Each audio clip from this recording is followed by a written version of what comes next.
This is the Bartholomew Town Podcast. Hi, everyone. Welcome into B-Town's continuing coverage of the impact of COVID-19 here in Rhode Island. I'm Bill Bartholomew. On today's episode, part 2 of Restaurant Week here on the podcast, as we chat with some innovators here in the Ocean State, in Warren with the Galactic Theater, in Richmond with Alaina's Ale House, and here in Providence, Nolan's Corner Pub. All right, let's kick it off in Richmond. We'll hear about some of the innovations and community relationships that have been forged during this crisis with Alaina's Ale House co-proprietor, Ryan Moran. So this is great. Thanks for doing this. First of all, congratulations on the success that you've had. Clearly, it's become a community institution. Your spot. Thank you. And I appreciate it. No doubt about it. Let's get into, you've been kind of, since the crisis began, you've sort of been out in front, adapting to the needs of the community. You've had the drive-up operation, which has been, you're putting out maps of how people should proceed through the drive-through. It's been really effective. And there's been a lot of great response to that. But if you could kind of talk about, how you've navigated the crisis so far, and then what you're going to be looking at going into the summer season here. Yeah, sure. So, I think with, at least 50% of the dining experience is the service, right? So People can choose places to eat every day. They can change it up. But to what I love about hospitality is being able to go to a table, chat with people, be a part of that experience. If you don't get that, you have to really be creative in ways to get people interested in what you're doing, to kind of establish relationships with people. In a 30-second handoff of something through a car window, it really made it so social media became, of supreme importance to the business. So just staying ahead of it every day, we were waking up saying, what are we going to do today to get people interested? What can we do this weekend to be a part of someone's weekend? Because they're not going to give you 45 minutes to an hour in your dining room, and that time to chit chat and get to know each other. So, adapting was certainly something we had to do. A lot of social media presence, a lot of fun and different little promos. We did a Facebook Live bingo. We had the community drive-through dinner, which was an incredible turnout. People were sending me videos an hour and a half back in line, stretching almost 2 miles of cars coming through. And that helped us raise up a lot of money. Everyone on staff got an envelope full of cash for themselves while they were laid off for 8 weeks. And as Chris, myself, and Chef started building up that to-go business, it allowed us to start bringing people back really quickly, actually. So at this point now, I have my entire staff working again. That's amazing, because there's been so much innovation happening in this period right now in a lot of different sectors. Obviously, some people are completely, if you're a barber, you're not really innovating right, other than just trying to get by. Yeah. But you're a new institution. So, you've been able to, I guess, defy the traditional expectations that other places probably have, relatively new institution right, where, your customers are, they're not conditioned to like, all right, here's my table. I go in, I park in this right, parking spot. There's that flexibility. It's almost like, and by the way, also you're a great artist as well. So that flair of, the space lives inside the head and heart of the customer base, I guess. And you get the same experience, that the intangibles come into play with what you're doing. So people are able to feel like they're getting something more than just, with the community drive-through. It was an experience. I've talked to people who had gone to that and were just like, that was one of their favorite moments of this whole crisis because of the connection. That was a lot of fun. Yeah. I'd say in my history of restaurant work, the coolest thing I've been a part of. It was fantastic. Yeah. I was hoping to pull one more event like that off before this all ends. But right now, with open up the patio, opening the outside, I think we got to focus more on service. Now you actually which is a struggle. Yeah, right? Definitely. We built up a pretty solid takeout business, which we did not have before. And adding tables into the mix is kind of now it's a new speed bump. Every day is a little adjustment you have to make for sure.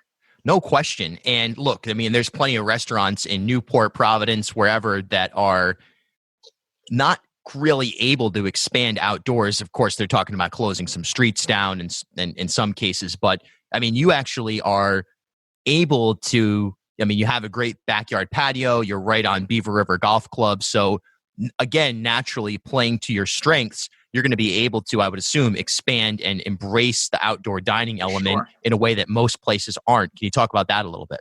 Yeah. So, and I don't mean it to sound, derogatory by any stretch, but initially opening a restaurant on a golf course was a bit of a challenge, right? Because there are fantastic restaurants on golf courses, no doubt. But to the typical consumer, you don't imagine that to be a dinner destination, right? And the particular location we are in had 10 years history of selling hot dogs and like slices of pizza, and it wasn't really a restaurant. So we spent a good deal of time building up a local, customer base and friends and family and community.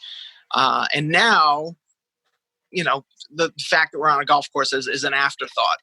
But with what's going on now in the world and the COVID-19 situation, it's a blessing to be on a golf course. We have a backyard there's 98 acres we can play with, but our immediate back lawn, we've now built a 30-seat bar, and that's 30 seats with social distance. So it could be 2 bar stools, 8 feet, 2 bar stools, 8 feet. It's a big L-shaped bar that encloses the lawn. And then we've got 10 tables up on our covered farmer's porch. We have an event tent, 1,200 square foot event tent. So with the walls up and no side walls, there's open air seating with a canopy that I could put additional tables in. Right now, the restrictions are 20. So we're limiting to 20 tables. But as restrictions begin to lift and we get closer to normalcy, we could have 200 covers outside. It could be tremendous. So playing to your strengths, embracing social media, embracing the challenge of the change, serving your community in different ways, and having a significant response from your community and your customer base has sort of allowed you to navigate this period in my opinion, in a fairly unique way, where many other spots are, obviously we've seen some, sadly, 1149 and others, Griswold's Tavern, some institutions that have gone out of business. I mean, that's terrible. But nonetheless, you've been able to, and I don't know if, from a profit margin standpoint, but here you are today, you're ready to roll for the summer season, regardless of the challenge. Is that fair to say? That is fair to say, yeah, and doing it safely as well, which is super important, right? So we're taking every precaution. We've set up new systems with regard to the way we serve tables, be it glove changes, constant hand sanitizing, new little server stations set up throughout the porch, which were not there before. Before it was just a much more casual service. Obviously, we were always clean and taking hygiene into mind, but now, service is significantly different and in a better way. I think that, as we continue to adapt, it's just going to make us a better restaurant.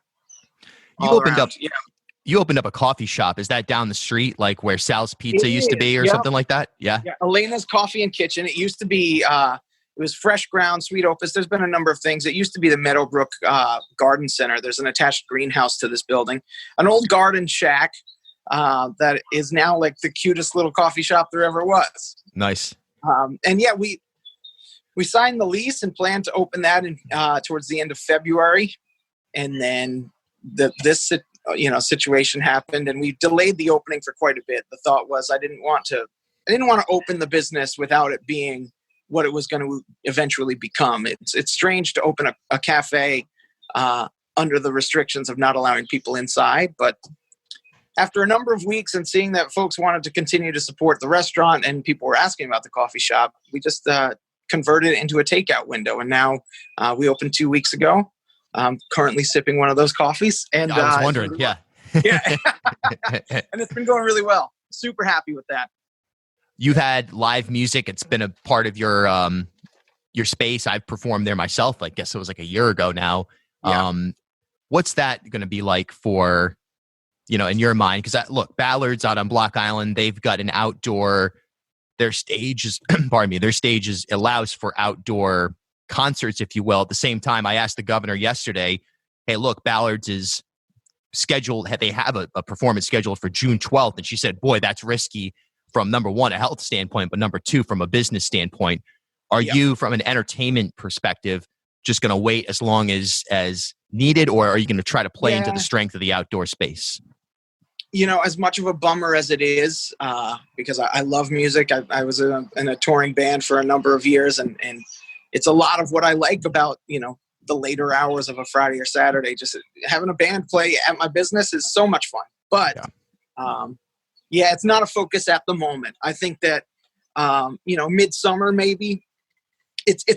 Right now the town of Richmond has taken back all entertainment license from every business anyway. So until they make an announcement, I'm not really thinking much about it. But I look forward to supporting all the bands and artists that we've had booked before. I can't wait to get them back. But it's probably I'd say July and onward. I don't know what makes me pick that date out of the sky, but it's what I think is realistic, right? Because you want to book them, you want to get enough time to promote it. And, to be able to pay these bands, you want to be able to have people to justify that cost. And I'm, as much as I'm happy to have people back at the restaurant, I'm certainly not trying to pack 150 people onto the property right now. We're being safe with the way we're taking reservations, very spaced out in both time and quantity. So that at least is the game plan for the next few weeks. Ryan, thanks so much for your time, man. Appreciate it. This is awesome. Hey, I'm going thanks so much, to man. finish this up. Yeah, I can't wait to come down and hang. I definitely, honestly can't wait. I've been driving around, spending a lot of time just driving around South County, to be honest. Yeah. It's been like my escape. So, and I go by and I'm like, oh man, I'm coming in. Veggie burger action coming up. This is the Bartholomew Town Podcast. All right, we're off to Warren. Keep Warren weird. A man who has done just that. A Rhode Island legend, Dave Podsnap, and the Galactic Theater. You've been constantly, this whole project has been, from the inception of Galactic, has just been evolving. Movie theater, live music venue, different locations. Well, it started as a vintage store for me to get out of the hospitality business. Gotcha. And here you are again. I'm out of this bartending BS, and here we are back, trying to serve drinks in a different way, and ice cream.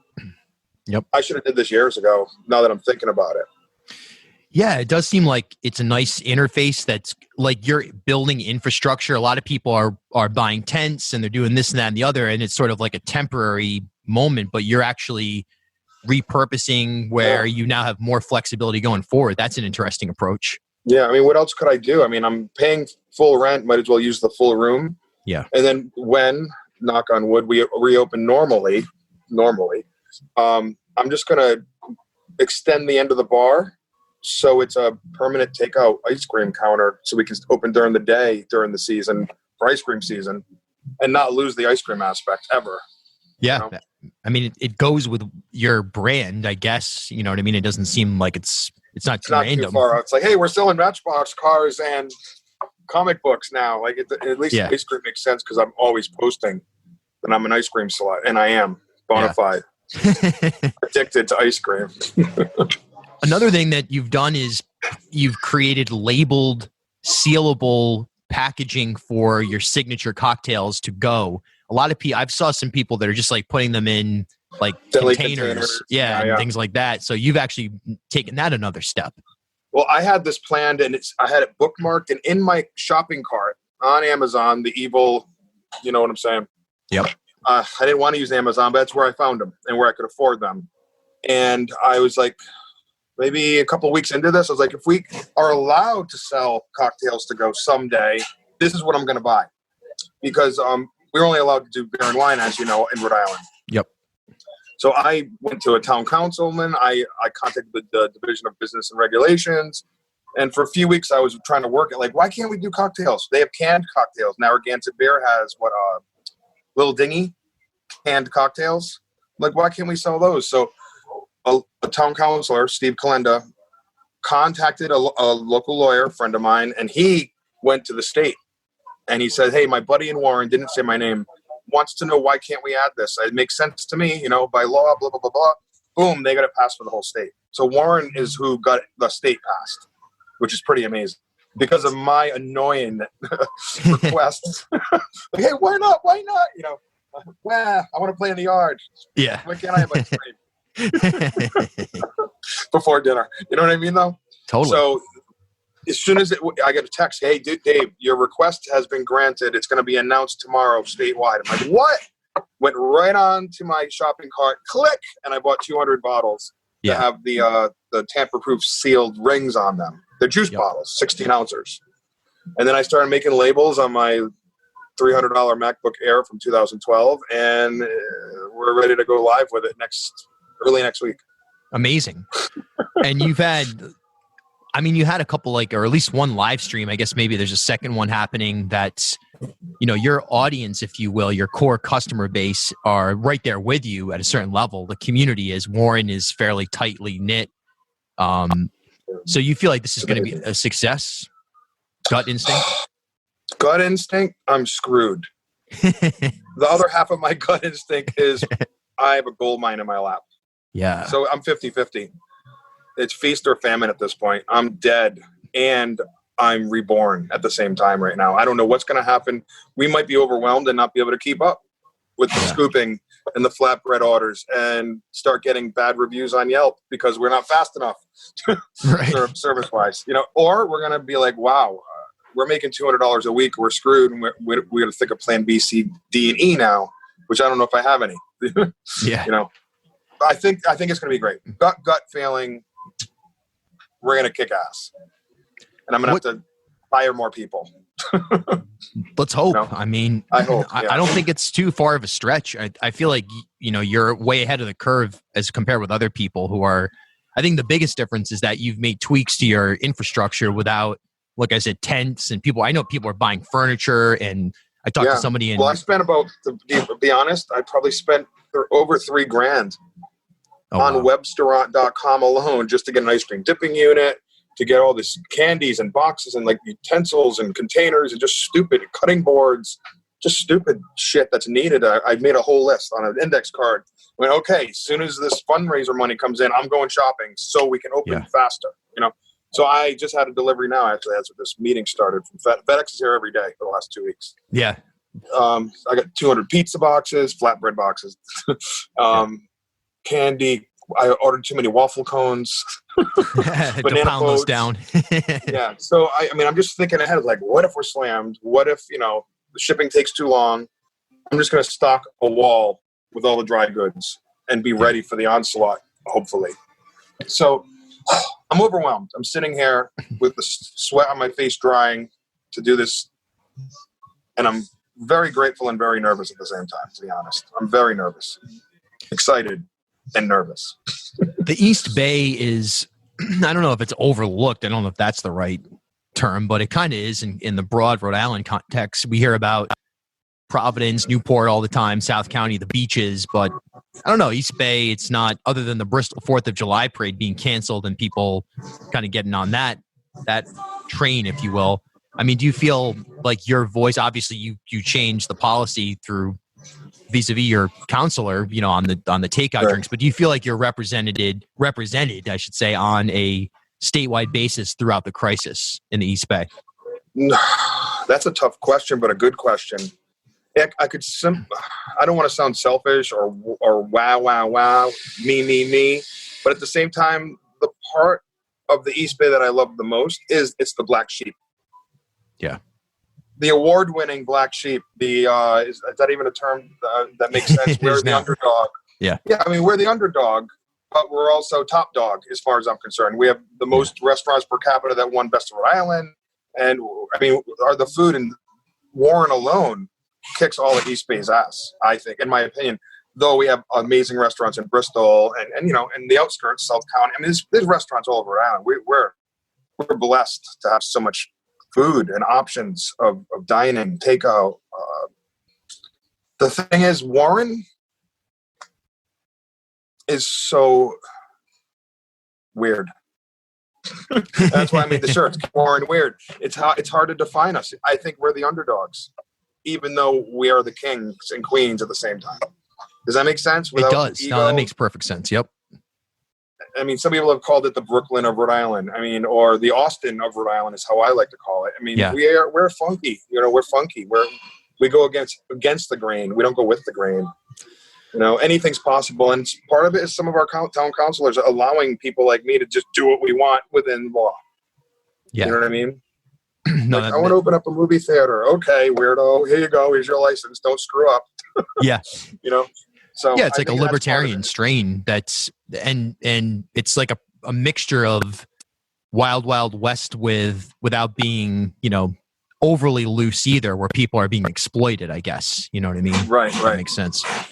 Yeah, they take chances on people here. They're not so uptight about certain things. I mean, there's regulations, there's signage, there's, permits that all need to be done. But at the same time, they let us kind of do what we want artistically, Yep. So, I mean, yeah. So are we represented statewide?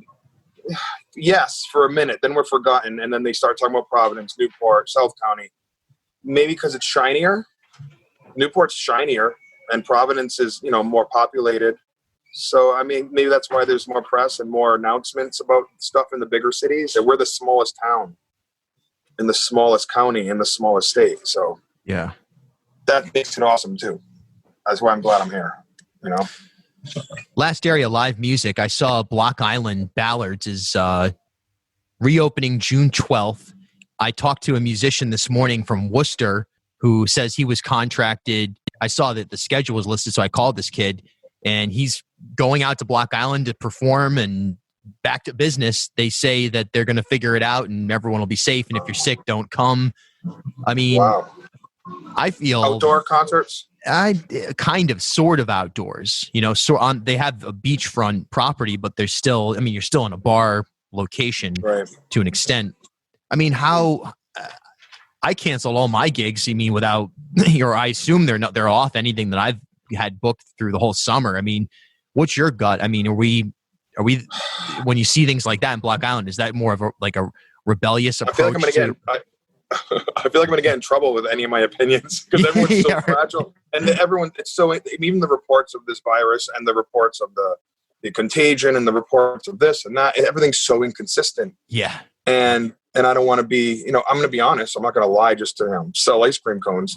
Yeah. But I have a tinfoil hat when I need one, because I'm a thinker. I don't just ingest all the info on the news or wherever people say. I mean, I'm my own mind and my own beast and my own enemy.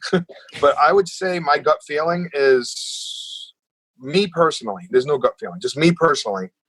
I'm not opening up my front door until we're back to the 100% that we were, even though we were never 100% safe from viruses and colds and flus and any danger. I mean, we were never 100% safe ever. Right. But obviously we're in a new time, a new threat, the invisible enemy, whatever the hell you want to call it. And I would rather not be wrong and see my people that I love get sick. And I also don't want the creepy, you can dine in here now. You can have your Moscow Mule at the Galactic now, but you have to wear your mask. And we have to have the floor taped. It's just creepy. You're going to have servers come to your table wrapped in plastic wrap and, hazmat suits. Like, it's cool in a movie kind of mindset, but it's not, there's nothing warm about it. I'd rather just rock the takeout window and cry about not having live music for another year. I'm thinking a year before we're going to be able to have concerts again. A year. Yeah. I mean, the one thing that I've seen that is, pretty believable or consistent, I've seen a few studies that are saying, one way that this thing will definitely spread is the velocity of it coming out of someone singing or sneezing, and then an indoor space where people are hanging out for 30, 40, 60 minutes. And, that was sort of a way to say, church shouldn't necessarily come back. But then, of course, that's the same thing as a show. I don't know. Yeah. You want to take it. People, it's hard to do social distance. And when people, for one, are having a cocktail or two. Yeah. And miss each other, especially right now, everyone wants to hug more than they've ever wanted to hug, Yeah. How could we go back to normal right now? And respect each other's space. I'm seeing it in the market.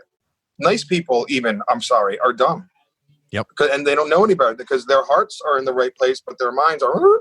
Guy came up to me yesterday, pulled his mask down. Sir, I'm trying to look for this thing to make my shrimp spicy. What should I buy? I'm like, hold it. Yeah. You're probably fine, but why are you pulling your mask up to tell me about a shrimp spice or sauce suggestion? Like, what are you doing? Why are you touching the front of your mask? First of all, what if you're infected? What if I'm infected? Right. So I think people, hearts are fine. brains are dumb because their hearts are bigger than their brains. And I saw a lady yesterday with a hole cut out so her nostrils could breathe through the mask. So should we open? No.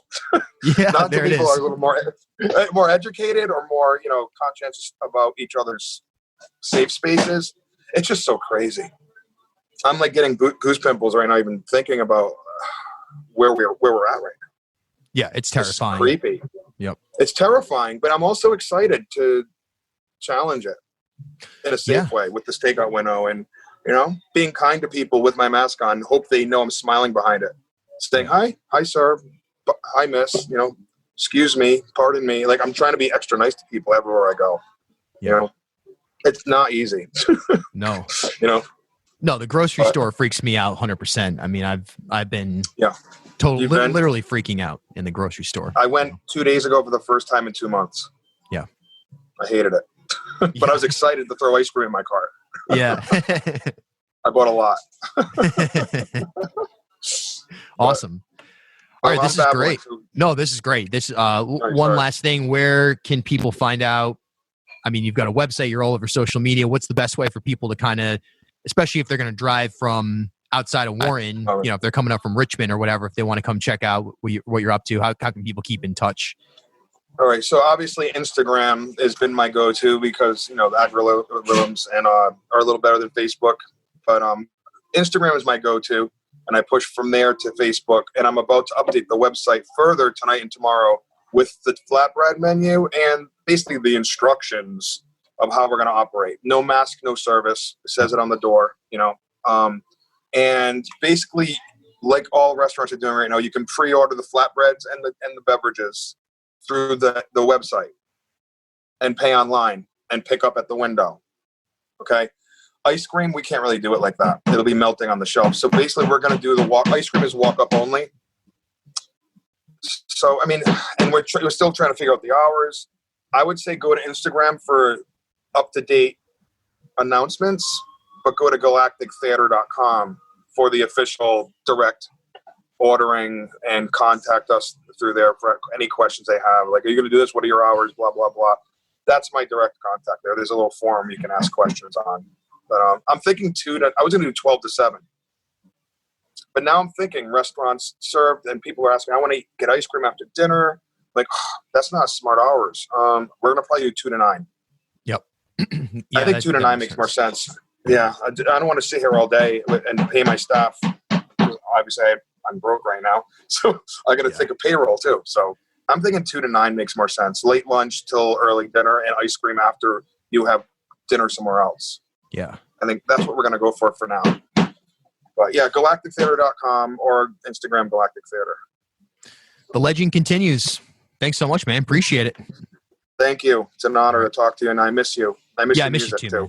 Likewise. It's actually brutal. It's really depressing to be out of it, but soon enough, And one other thing I was going to add, when this dust settles of this construction that I'm going through right now, I'm going to reach out to my favorite musicians. You're one of them. And I'm going to have concerts like we're doing online, but I'm going to have it where it's Galactic Theater Presents. And we're going to have a calendar outside the ice cream takeout window where, hey, order your ice cream, flatbreads, and drinks and get home by 9 o'clock. And then say, Silverteeth is playing tonight on the internet. And I'll have a PayPal or a Venmo attached. So basically we're hosting the concert of the performer virtually through the internet, but we're going to be the hub. And donations will go directly to the musicians. So it helps the musicians that can't work right now. So, that's amazing. All we can really do. Like a virtual pass the hat nightly, concerts nightly, but advertised in our front window. So that's my next step. This is the Bartholomew Town Podcast. All right, now to Providence for a conversation with Brendan McCaughey, proprietor of Nolan's Corner Pub, someone who is putting his staff and his customers first when it comes to the reopening process. Nolan's Corner Pub. It's a little neighborhood bar in the Valley neighborhood, sort of near Olneyville, the end of Atlas Avenue. We've been there just over 8 years now.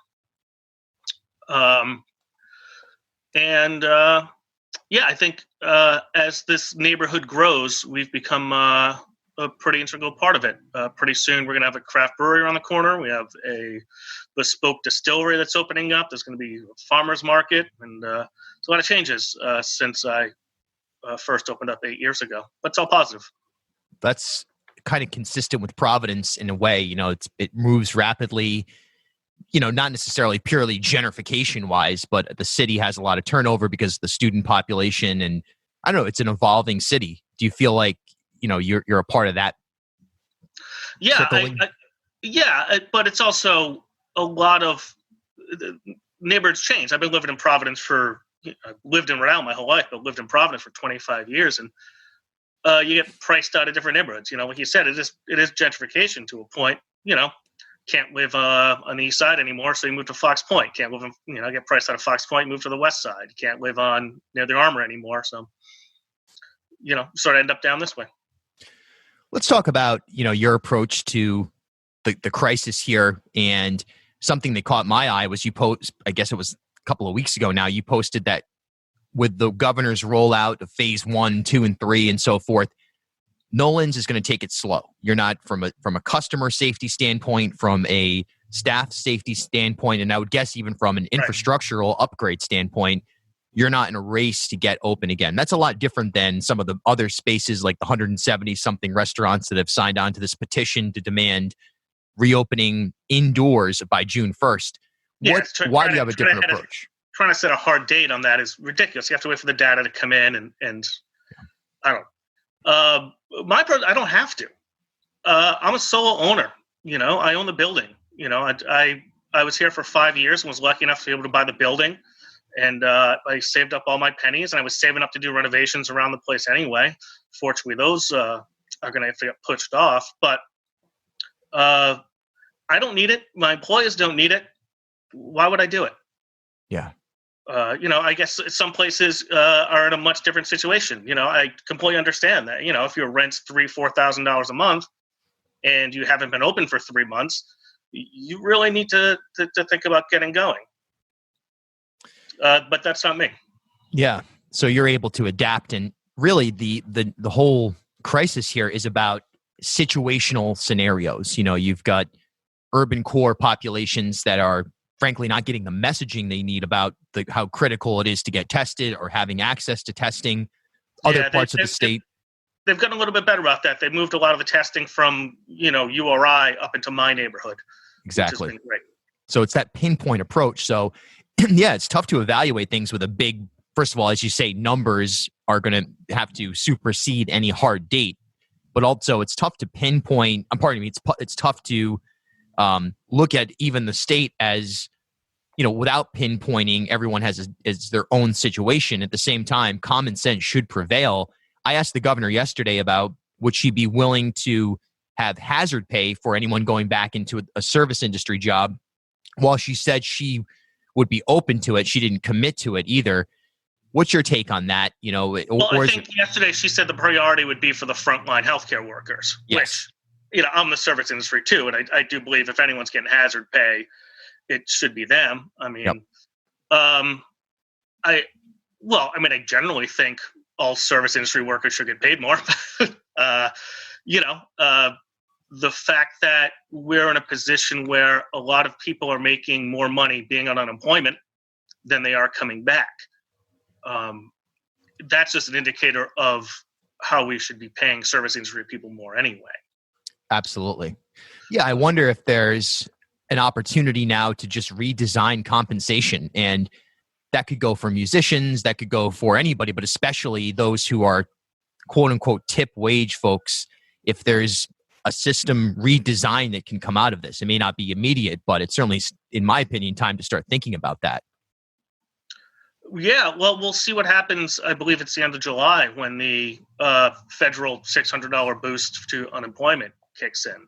Yeah. So when we get to the end of July and everyone has to go back to work, and maybe we're in a second spike and those jobs aren't available anymore, or 20-25% of the restaurants that are closing out just don't open back up, and now you have 1,000 bartenders fighting over 500 jobs. Right. We'll see what compensation looks like then. in talking to other business owners around the city, what's your sense of, do you feel like we're going to be looking at mass closures? We're already starting to see some statewide businesses closing, 1149 announcing that they're closing, and others in Newport, Griswold's. What's your sense of how this will bear out once we're all said and done here? I'm surprised there haven't been more. Yeah. At this point that announced they're not going to reopen. I'm sure there are many that know it, but just haven't announced it. Yeah, it's a tough business. I think just talking to people I know in the business, and places were weeks and weeks behind on their bills anyway, maybe even months and months behind. It's not, it's not easy. The city, it's $3,000 a year just for your liquor license renewal, and you're going to pay that, and then there's all the other fees you're going to pay, taxes and tangible property taxes. Without a fundamental change in how the city or the state treats restaurants and bars and clubs, there'll be a lot of closures. I still think there's going to be some sort of federal relief for restaurants. Governor Raimondo keeps talking that she's looking for some sort of grant program for restaurants. It might come too late for a lot of places, but without a fundamental shift, it's going to be tough. And the main thing is, I think, is rent as well. I think rents are going to have to come down in half or something for some of these places. Yeah, no question about it. It's going to be really challenging just for, the short-term catch-up game, if you will, that is going to bear. When you think about taxes and fees that are, going to vendors and so on and so forth. It's going to be significantly difficult for businesses to catch up, even if, let's say somebody created a vaccine and a therapy or a way to wipe out the virus today and everything reopened tomorrow. You're still in a situation where digging out is going to be substantial for anybody. Absolutely. Absolutely. Even if your landlord was very generous and gave you 4 months to not pay rent, you're coming out of this in July with 4 months worth of rent due. Never mind, other operational costs that keep going on. You got to keep the utilities going and whatever else. Last question. What is it like for, you as a single, as someone who owns the building, do you feel an extra obligation to your employees, so to speak, because of that position you're in where you don't have to make the rent payments and kind of going back to that point, do you feel an extra tug at your heartstrings, if you will, because of the situation you're in? I'm a bartender. I'm a bartender that happens to own a bar. That's how I look at it. So in my point of view is, why would I put my employees, my friends into the middle of this if they didn't have to? I've talked to them all the time, and we have a group chat, and none of them are really champing at the bit to get back to work. Yeah. They see what happens. You look at the news, other places around the country, there are retail workers getting yelled at because people don't want to wear masks, and they're saying their civil rights are violated.